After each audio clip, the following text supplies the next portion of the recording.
1991, the world media industry was rocked by the sudden and unexplained mysterious death of British media tycoon Robert Maxwell. Mr. Maxwell was one of the wealthiest men in the world. His media empire reached across Great Britain, Europe, into Israel, and the United States of America. He rivaled the biggest names in media, including Rupert Murdoch. But in 1991, Mr. Maxwell came to a sudden demise. And immediately after his death in 1991, there were a number of stories that began to surface that perhaps his death was not accidental or natural. I have an article in front of me. This is dated 1991, December 14th, 1991. It says British media tycoon Robert Maxwell died of natural causes in a plunge from his yacht during a cruise last month off the Canary Islands. A judge has ruled the autopsy report cast doubt on theories of foul play and suicide, but did not rule them out altogether, and it did not dispel the mystery that has grown up since Maxwell's death, as his vast and financially overextended empire has crumbled amid suspicion of massive fraud. Well, Gordon Thomas, the award-winning, internationally acclaimed author of numerous books on intelligence agencies and espionage, along with his co-worker, Martin Dillon, have just completed the publication of an absolutely incredible book on the life and death of Robert Maxwell. The book is entitled Robert Maxwell, Israel's Super Spy, The Life and Murder of a Media Mogul. This book is absolutely, it is riveting. It is, you can't put this book down because Gordon Thomas and Martin Dillon bring to the pages of this book intricate details about the involvement of Robert Maxwell with the Israeli Mossad spy agency, and they show how it was the Mossad who put an end to Robert Maxwell's career. On the telephone with me right now from his home in Ireland is the co-author of this book, Gordon Thomas. Gordon, welcome back to American Freedom News. Wonderful to be back again. Oh, Gordon, I'll tell you, I can't put this book down. This is fascinating book. You've outdone yourself. What is this? Your 40th book? 45th? Yeah, it's the 40th. Yep. Yep. She's running away in England. We've gone through 6 reprints in 4 weeks, and it's done about 27,000 copies in the States, which is pretty good in this climate. But I think the attraction is, is not, Chris, is not that it's just a story of Maxwell, but it is. It's one of the greatest thrillers I've ever encountered in my whole life, because many years ago I briefly worked for Maxwell as one of his reporters on his vast newspaper empire, and he was an absolute monster.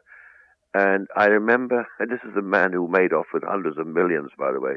I remember him coming down the editorial floor of the Daily Mirror and raging. He was holding up an expense sheet of some hapless reporter who he discovered had cheated him by all of 50 cents. And this reporter was fired on the spot. Now, what made it particularly poignant, of course, it was the day before Christmas Eve. You imagine, he says, "And a happy Christmas to you," and threw him out. He was extraordinary, Maxwell. He was bizarre. Over 50 cents, he fired a reporter over 50 cents, and yet Maxwell himself stole hundreds of millions of dollars from his investors. And at the time, he was in the middle of stealing left, right, and center. But none of us suspected at the time, of course, that Maxwell was this super spy for Israel. And I think that's what's going to shake people, because one of the things that was so shattering when we were doing it, when Martin and I were doing our research, was to discover how he had taken Senator John Tower, who was, as you know, a powerful figure within the Republican Party, and had used him as his gopher. I was stunned when I read this in the book. Martin or Gordon, before we get into these really juicy details about Robert Maxwell, for the benefit of our listeners who may not know very much about Robert Maxwell, give them a brief history of Robert Maxwell's financial empire and the influence that this man had back in the 70s and 80s and the early 90s, just before he died. Well, Maxwell was without a doubt Citizen Kane writ large. He envisaged that he would one day be greater than Rupert Murdoch. He saw himself as the natural successor to Hearst, William Randolph Hearst. He imagined he would conquer the world, and what he did, he began in the most modest way possible, barefoot, in a little village in the depths of the Balkans. He rose, having created for himself already a legend, all fantasy, about his wartime experiences, until he really became a war hero. It's sort of art imitating fact, in fact. And he became quite a good war hero in World War II. And then, because he spoke all these many languages, he spoke 8 languages fluently. He saw an opening for himself after World War II, which was in publishing. And very shrewdly, he acquired all the rights to a large number of German periodicals, which were scientific periodicals, which were really very advanced. And he republished these in England and in America and elsewhere. And he founded his fortune. It became Pergamon Press, which became perhaps one of the biggest scientific publishing houses in Britain. He then rose and he became a member of the British Parliament. He became an incredible salesman, and that became very important later. He could sell anybody anything, and of course, finally, he got his hands on the Daily Mirror, which was the flagship of the tabloid world in Britain. And he turned it into what became laughingly known as the Daily Maxwell, because pretty well every day he had his photograph on a front page with an editorial about this, that, and t'other. But nobody realized at this time this is only part of his extraordinary existence, because he was, without a doubt, very successful as a publisher, and he published a stream of bestsellers. He published a massive amount of scientific journals. He also saw the Mirror circulation climb and climb and climb. And you would have thought he'd been satisfied with that, but no. He had made in his heart of hearts a commitment that Israel for him was to be a spiritual home, even though he had a British passport, even though he'd served in the British Army and so on. And so when he was approached by Mossad, because, you see, at that time we had the Cold War at full blast, and Maxwell was the only person who could walk into the Kremlin, could walk into anywhere in Eastern Europe through his languages, through his connections, through his publishing, everything else. And he became a natural target for Mossad to wish to recruit. And what they did, they offered him, would he work for them, not as a spy like we think of James Bond, but as just about the best door opener they would ever hope to have. And he said, no problem, he would do that. And so Robert Maxwell set about opening every possible door and learning every secret he could by doing so. He could walk into Downing Street, the home of Britain's Prime Minister. He became a close friend of Ronald Reagan. He could walk into the Oval Office, and where others would have to wait their turn to go and see the president, he could just browse in. Absolutely unbelievable. And he knew everybody. And if you look at his library of photographs, and it is a library, literally there's walls of photographs of him, with every famous figure in the world. So this man knew everybody. Now, with this man's multi-billion-dollar empire, was part of his empire financed by the Rothschild banking empire? No, he wanted them to. Yes, it was. Yes. Short answer, yes. He had, pretty well every major bank in the world, particularly in America and Britain, Rothschilds included, of course, they all poured money into him. They were throwing money at him, and he was using it to buy extraordinary things. For instance, he spent $2 billion to buy the Macmillan Publishing Corporation in New York. He spent $700 million to buy the Airline Guide and so on. But sometimes his buying went wrong and he lost. And almost like the Wall Street crash in 1929, he didn't always calculate rightly because he wouldn't listen to anybody. He would do it on impulse. He was a very impulsive man. So there he was, buying and selling. And by the time he was fully fledged as an operative for the Israeli Mossad, he had something like 400 companies under his absolute control. He was always the principal shareholder. He bought the Daily News in New York. He bought this famous yacht, which became central to our story, the Lady Ghislaine, which he named after his daughter. He bought but what was so important is what he bought and set up in the Balkans, Central Europe. He became known as the King of Bulgaria because there he behaved like a king. And it was there that he indulged all his fantasies, both his business fantasies and his sexual fantasies. And it was there that he met people like Fidel Castro. It was there that he met the head of the KGB at the time, called Khrushchev, Vladimir Khrushchev. And it was there that he became finally the bagman for organized crime families in the Balkans, in Eastern Europe, who also had connections to the Gotti family in New York and so on. And so Maxwell became the bagman, the money man for these crime families. And he moved money around the world, billions at the toss of a hat, just like that. Boom. Gordon, he also played extremely important roles in the release of Jews from Russia and Eastern Europe to be transported to Israel. Tell us about some of these deals, how they were made. These are deals that he would make with the Russians in exchange for favors. Yeah, essentially what would happen, he was able to persuade the Russians, that was his prime job, to help Israel get these Jews out of the Soviet Union. And he moved 30,000 and more at a time. And in return, he provided the Russians with, his particular friends in the KGB and what have you, with the most lavish gifts. He used their banks. He also became very, very close to the Politburo and so on. Now, this information was priceless to Mossad because he persuaded the Russians to allow him to bring into the Soviet Union his computers from his factories. He had a large number of businesses making and selling computers. He began to set up this complete network of interrelated companies which were targeted at moving into the West and stealing our technology, which he knew about and took part in because he was director of many of these companies. And his job was he walked both sides of the fence almost, of the road. He was extraordinary. I mean, one day he would be with President Reagan in the White House. The next day he would be in the Kremlin doing a deal which would be in favor of Israel. And I remember what David Kimchi, the former deputy director of Mossad, told me. He said, Robert Maxwell had one philosophy. It was Israel first, last, and always. And never forget that when you write about him. He was, for us, a great patriot. And that was so. But therefore, you may wonder, why did they have to get rid of him? Well, what happened?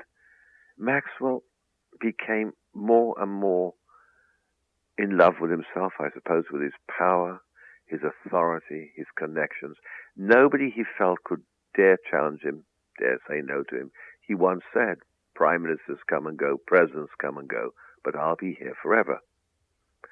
And so what happened, on that premise, he was approached by Vladimir Khrushchev of the KGB to ask him if he would assist in a plot to overthrow Mikhail Gorbachev, who had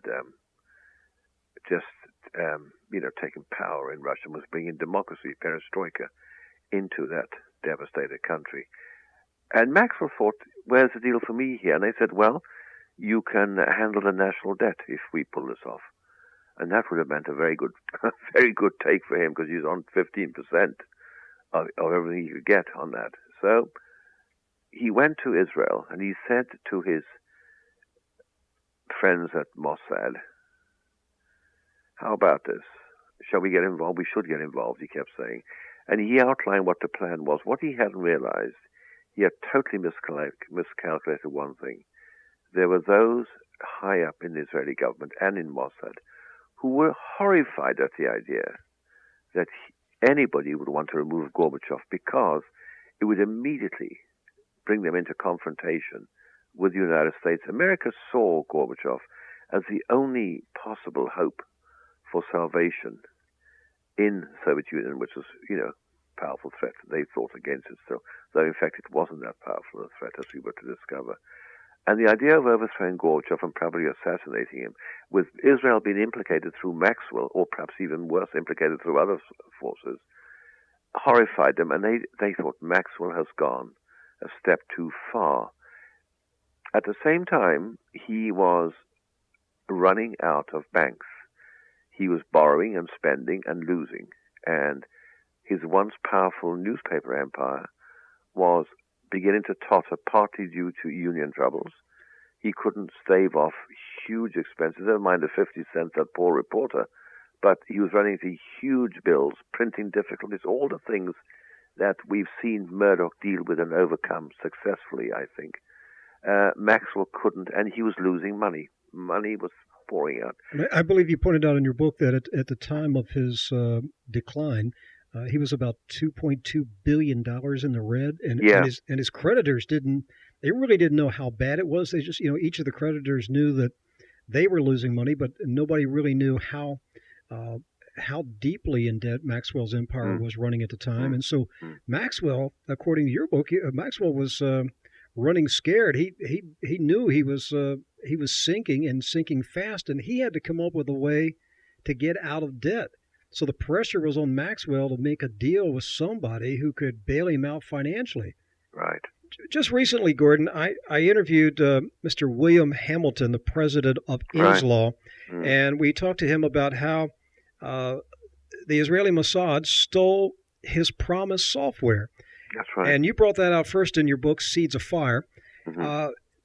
Now, what I didn't know until I read this new book, Robert Maxwell, Israel's Super Spy, was that Robert Maxwell basically was the salesman for PROMIS. He's the one who took it and marketed it around the world. Well, let's back up and talk about first how Israel got their hands on the Inslaw PROMIS software. Well, it was the most brilliant coup pulled off by that most brilliant spy master of all, Rafi Eitan of Mossad. He, at the time, was in his late middle years, but extraordinary man. And you have to think of Rafi like a small tank, is the best way to describe him. He is physically so powerful. He has also got this amazing ability to change his appearance with just a minimum of disguise. I remember talking to him about this when I've interviewed Rafi many times, and he's appeared in other books of mine with his spycraft and what have you.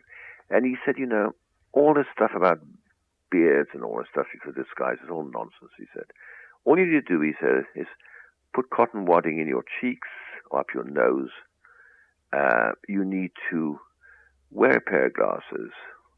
If you don't smoke, smoke. If you take a pipe, it's perfect. If you don't, use one. And that's it. And you may adopt a limp, he said. Now, the point is, he took on the guise, when he went to see Bill Hamilton at Inslaw, he took on the guise of a public prosecutor from Israel. What he'd done, he had got hold of this real public prosecutor's passport and just simply had his forgers slip Rafi's photograph into the passport. And he came, though he was wanted by U.S. Customs for questioning over other matters to do with intelligence operations against America, Rafi just bowled on through Kennedy Airport. Nobody spotted him. Nobody says, that looks like Rafi Eitan, because he had just nicely disguised himself. And he turned up at Inslaw, and he went in, and he asked to see how this might work, because at the time Inslaw was selling it, of course, as a piece of software to use by public prosecutors to track down criminals. And Rafi said there are plenty of these criminals, as you know, in Israel, unfortunately, laughing. He has this funny little laugh, which is not really a laugh. It's like a chilling breeze that goes past you as it comes out of his mouth. And Bill Hamilton and Nancy Burke Hamilton and his small staff were totally taken in by Rafi. And he sat down, he had his tea with them and all that stuff. And only when he left, as Bill told me, did he realize something strange about this guy, but he didn't know what. Well, Rafi went back, and with a brilliant ploy, he went back to see his contact at the Justice Department, because he had facilitated justice to get him into America by simply saying he was coming from the public prosecutor's office in Israel and would like to see the software he'd heard about. So he goes back and he goes into the office of a man called Brewster, who is in charge of liaison with Install, which is Hamilton's company.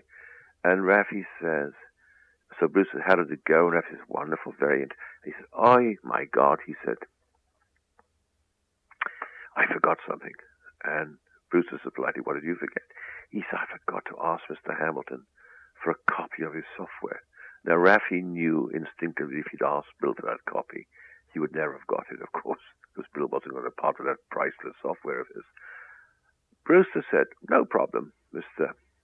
The name he'd given as a public prosecutor, no problem.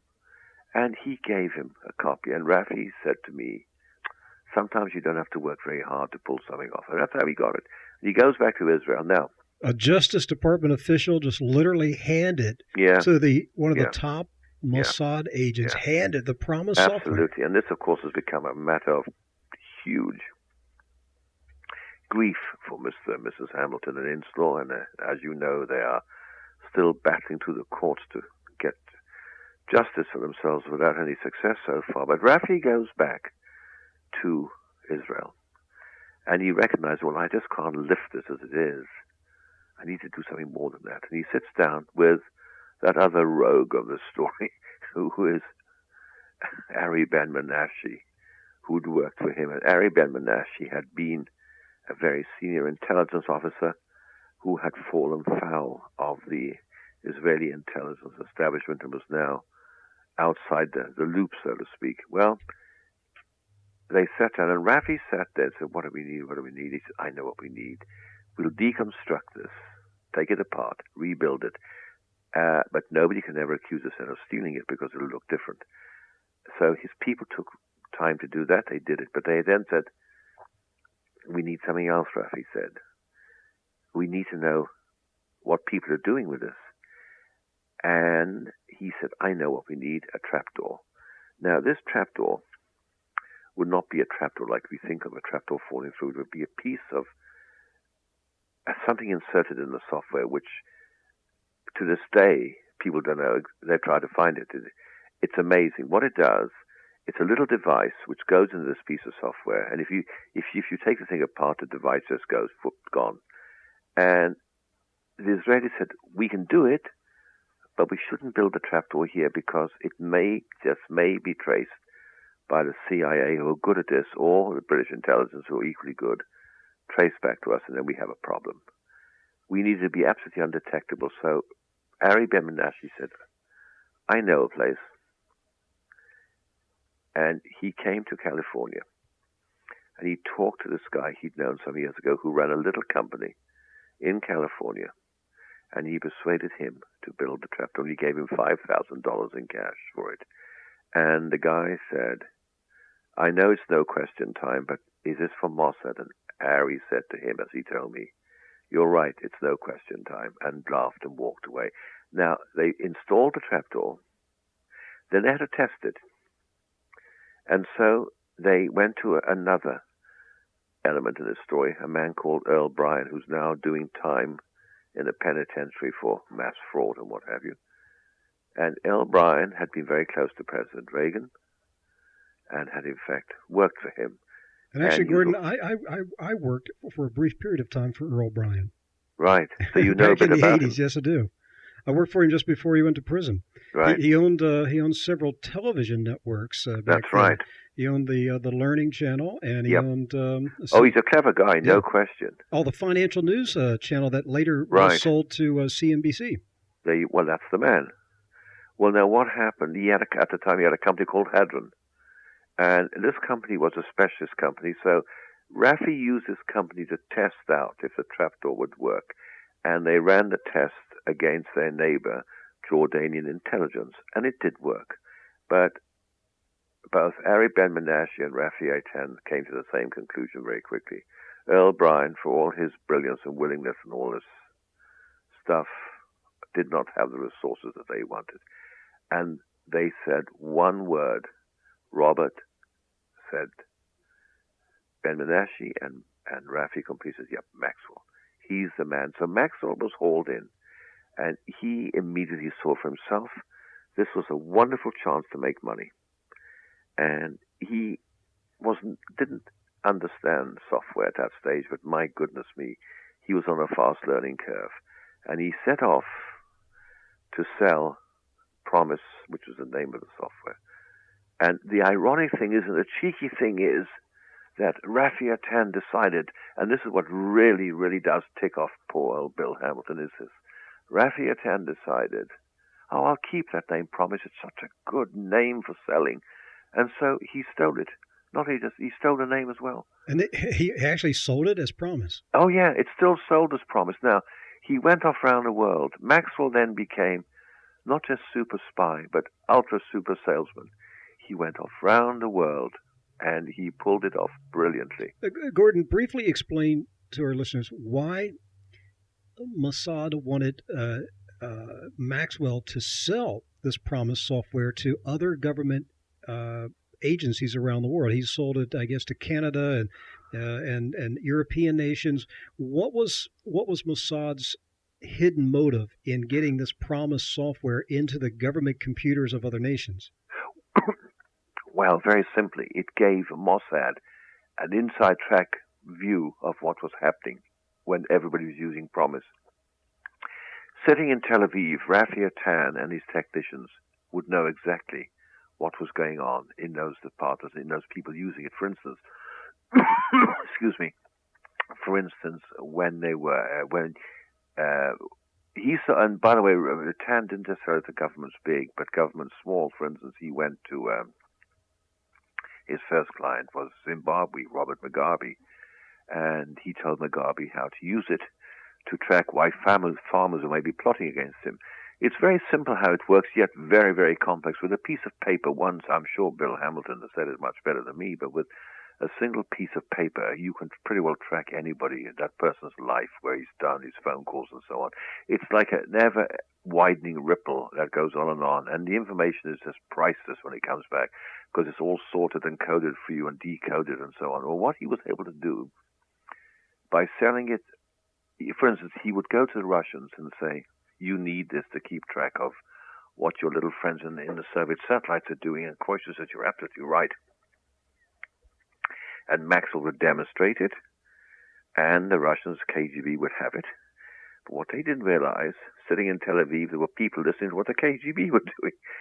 It became extraordinary because Maxwell enabled the Israelis, who survived by the simple premise that knowledge is all, and the more knowledge, the more all-powerful you are.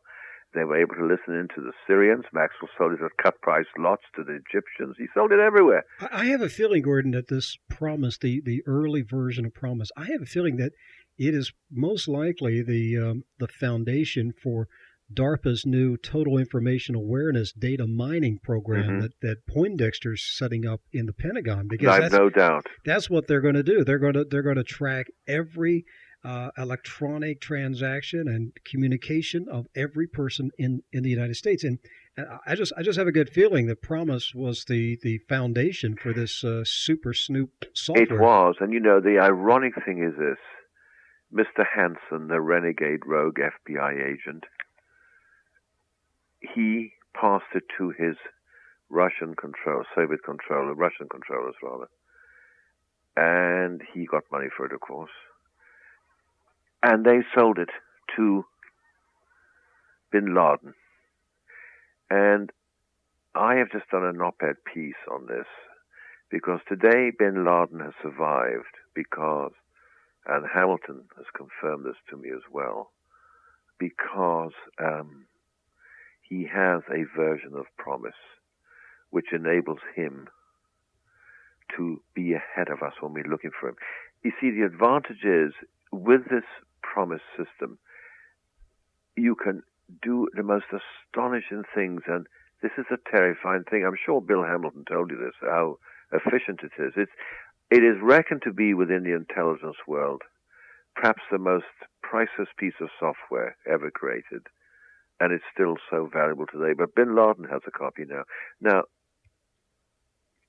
Hansen sold it to the BND, which is German external intelligence, they only became suspicious something wrong was with it only after 9/11, when they realized that something was happening to their intelligence intercepts. And they said, we don't know, but we think there's something wrong here. And it was, of course, another version of the trapdoor, because after Maxwell had sold it everywhere, news of the trapdoor leaked in Canada when Ben Menashe, who lives in Montreal, was picked up and questioned about this and his involvement. Gordon, was the CIA aware of the trapdoor? Or not initially, because they were building their own version of Promise, which they'd also got from Justice. So this went for years with only the Israeli Mossad knowing about the trapdoor. Yeah. This book is absolutely loaded with revelations that have never been published before. And one of the things that's in this book that just really opened my eyes, stunned me, was Gordon's revelation of the relationship between Robert Maxwell and former Texas U.S. Senator John Tower, who was at one time probably the most powerful member of the U.S. Senate. Gordon, briefly, I know you've got to leave in just a few minutes. We got to cover this John Tower part, and then also the final part here about the death of Maxwell. But let's talk about John Tower's involvement. How did Tower get involved with Robert Maxwell, and what did Maxwell use Tower to do? Well, originally, Israel arranged for Henry Kissinger to facilitate the introduction to Tower. Maxwell wanted Tower for Israel to be his door opener into the Reagan administration, and more important of all, to be his door opener into the nuclear arsenal of America, which was Los Alamos. Tower at the time, as you know, had just retired from his post as chairman of the Senate Armed Forces Committee. He knew everybody in the intelligence forces everywhere. And so Maxwell struck a deal with Tower. He would pay him $200,000 a year, plus wonderful bonuses in any currency he wanted, at any bank he wanted in the world, because Maxwell had banks everywhere. And in fact, Tower became his door opener. So Israel had a door opener in Maxwell. Maxwell had a door opener in Tower. Tower became the man who would usher in Robert Maxwell in to see Reagan, Attorney General Meese, anybody he wanted. And it was Tower who finally and speedily arranged for Robert Maxwell to sell a doctored version of Promise with the trapdoor to the Sandia Laboratories in Los Alamos. Tower, wait a minute. John Tower, former senator of Texas, helped Robert Maxwell to sell the Promise software with the Israeli Mossad trapdoor to our nuclear laboratory at Los Alamos, which gave the Israelis a window into Los Alamos. Correct. And we substantiate every word of that by the FBI documents we have obtained with the help of Bill Hamilton, and we've obtained elsewhere, which show exactly how the FBI had tried to track this, and we detail how the then director of the FBI found his moves blocked, almost certainly from the White House, almost certainly with people at the level of Bill Casey of the CIA, Weinberger, and people like that. A lot of people suddenly decided it was not a good idea to have this investigation into how Maxwell had got into Los Alamos. And that's very frightening because, in fact, it was Tower, his influence, his power still, that blocked off the investigation. Gordon, at that time, was it William Webster who was FBI? William Webster was the head of the FBI. And so Webster was onto this scandal, and he was trying to investigate the Israeli Mossad penetration of Los Alamos, but high-level Reagan White House operatives blocked the FBI investigation. That's right, and to this day it's blocked, and it's amazing because to this day you will never get to the bottom of that. I mean, there's been many attempts, and we've come as close as anybody, I think, in what we've detailed. But, it was extraordinary because we have actually his pitch speech, Maxwell's pitch speech to Sandia, which is marvelous. It's a wonderful piece of theater he puts himself through. And the result is He sells the document. He sells it, and it's in there. Now, what happened was that when the FBI became suspicious, having been alerted by their field stations, they're blocked off, and they can't do anything. And Maxwell got away with that with the help of Tower. Tower was so extraordinary because Tower gave additional respectability to Maxwell's kind of cover. Was John Tower aware of the hidden motive of Robert Maxwell? Oh, yeah. There's no question about it. John Tower knew, and John Tower took the Maxwell dollar, if you like, or the Maxwell shilling. So you're saying John Tower, I mean, he was a traitor to the United States of America. You could say that in the simplest way. He was a traitor in that sense. But this guy was a right-wing Republican U.S. senator from the state of Texas, and he sold us down the river. Yep, and the point is, he did it because he was greedy and a drunk. And he had a reputation for hard living and drinking. That was one reason I think his nomination was turned down as Secretary of Defense. Right. They tried to get him into the Defense Department. Yes. He became, next to Maxwell, a priceless asset for Mossad because he would tell Maxwell everything. Maxwell would flee straight back to Tel Aviv. Maxwell took him to Bulgaria. He took him to Central Europe. He took him everywhere. And so Tower all the time was talking because he did have a serious problem with young girls and heavy booze. And Maxwell used all this. And Tower is, to me, as much a traitor as anybody else I've come across in a long time in the history of America. They won't like this, Republicans. But the fact is he was very dangerous. And what he's done, we'll never know how much Mossad owe to Tower because it's one of the things we'll never know. But all this, against this background, you see, having achieved these remarkable things, Maxwell, he thought he was unstoppable. And so when his money problems became ones that banks were no longer prepared to handle, he went to Mossad. He said, I want $400 million right now, US dollars. And they said, look, go to the banks. Do what Rupert Murdoch did. And he says, you don't tell me what to do. I want the money now. Now, you're talking about at this point when Maxwell started to run out of money. His empire was just $2 billion in debt. He goes to Mossad. He says, I'm broke. I need money. And Mossad needs to come up with the money. That's right. You see, his repayment, his interest was $300 million a year. You think of that. Just interest payments. He couldn't keep up with them.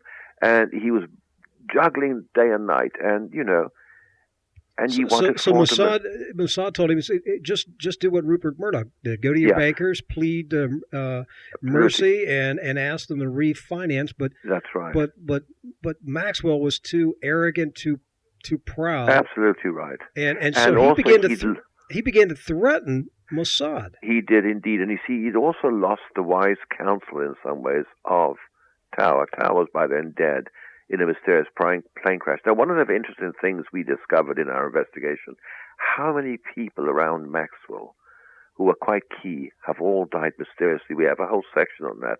If anyone wants to read a thriller about how people die mysteriously, have a look at that section. It's quite scary. I forgot about John Tower dying in a plane crash. That's right. Do you have any clues on what happened there? Well, you'll see what Maxwell says. We have the direct transcript of what he says.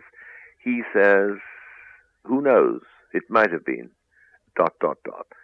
But Maxwell was then worried because we discover from his staff, and by the way, we sourced over 100 people, directly, so it's not a question of making this up in any sense. It's all there, all on transcript, all on tape and everything else. And he starts to pressurize the one people you can't pressurize, Mossad. And the result is they said he has to go. And the last part of the book is a textbook of how you put together the perfect assassination. Well, basically, Mossad became afraid that a financially desperate Maxwell was going to double-cross them, backstab them, and began to, with his media empire, he was going to begin to expose Mossad activities as extortion against Mossad to get the money. So Mossad said, we got to put this guy out of business. We're going to have to, we need to bump this guy off. So Tell us, we only have a few minutes here. Tell us about this top secret Israeli Mossad assassination team and this elaborate plan to kill Robert Maxwell. Well, first of all, they spent weeks researching. They put together a team. It's called a Kidon unit. Kidon means bayonet, and it is a very appropriate team. It's the only assassination team in any intelligence agency in the world which works full-time only on killing people. And it's still in existence today, and it's killed dozens since Maxwell. But its job in this case was to carry out the perfect assassination that looked like an accident. So they looked at a number of quick ideas they could do. First, could they break his elevator and let him fall as he came out of his high-rise apartment? No, there's a risk that he might have other people in the elevator and kill them. Secondly, could they sabotage one of his aircraft? They could make it look like a crash, like perhaps John Tower died in a mysterious way, but then there'd be other people on the plane as well. They finally decided the only way to kill him was at sea, as if he drowned. And so they studied him physically, they studied him mentally, and they studied everything. And what they did, they put a 4-man team together, and they had a drug, a lethal nerve agent, which the team was to inject into his neck. First, they had to get him on deck alone. So they concocted a scheme. They said to him, all right. They called him up in London and said, look, okay, we said no to your money. Okay, tell you what we do. You come to the Canary Islands in the Atlantic on your boat, and we'll tell you what to do. So, and he said, do I get the money? He said, we'll tell you what to do. Relax. So he set sail from Gibraltar out to sea in the Atlantic, and he's moved here and there. And it's a wonderful example of how Mossad really do plan and plot. And they put an electronic net over the whole area so there could be they would know everything, signals coming from the boat to the boat. They'd know everything. There'd be no mystery for them. And then the 4-man team set off in their own boat, and they waited until they got their instructions. Maxwell was then told in what he thought was a call emanating from Tel Aviv. It wasn't. It was coming from one of the backup boats that the Mossad had in the area. And it told Maxwell to be on deck in the early hours of that morning, and that he was to wait there on the port side, and he was to make sure the deck was empty, and they would hand him his money order. And they said, now, you understand, Robert, when you've got this money, that's it. You don't come anymore. You just understand that, okay? And he was so good. He said, absolutely understood. Of course, 400, wow, terrific, no problem. Well, it went clockwork smooth because they'd rehearsed it. They came alongside, and you have to think of the boat. A boat is a very large boat. It's not a little rowing boat. All the crew were mostly on sleep watch. There was only a minimal crew on the bridge, and they were peering forward anyway. Where Maxwell was told to stand was right at the aft, and they came up on the opposite side of the boat. The boat was traveling. It's a big, powerful boat, and they were able to scramble on board because they, were trained for that. They came on board across the deck, jabbed him in the neck, lowered him into the water, still alive, and then they drowned him as if he'd fallen over the side. Now, all this is in the last 100 or so pages that we deal with, and we would never have been able to prove this and show it if we had not got the original autopsy reports from Spain, from Dr. Ian West, and from Israel. Now, these were given to us by Betty Maxwell, the widow, and Isabel Maxwell, Robert's twin daughter. The other twin, of course, is Ghislaine, from whom the boat was named. And it was these people who finally decided the time had come, the truth had to be told. And the result was the story we have, the murder of Robert Maxwell. Oh, Gordon, an incredible story, incredible work of research, and I appreciate you taking time today to call us from your home in Ireland and tell us this untold story about the murder of Robert Maxwell, Israel super spy. Gordon, thank you so much for being on the program, and we look forward to talking to you in the near future. My real pleasure.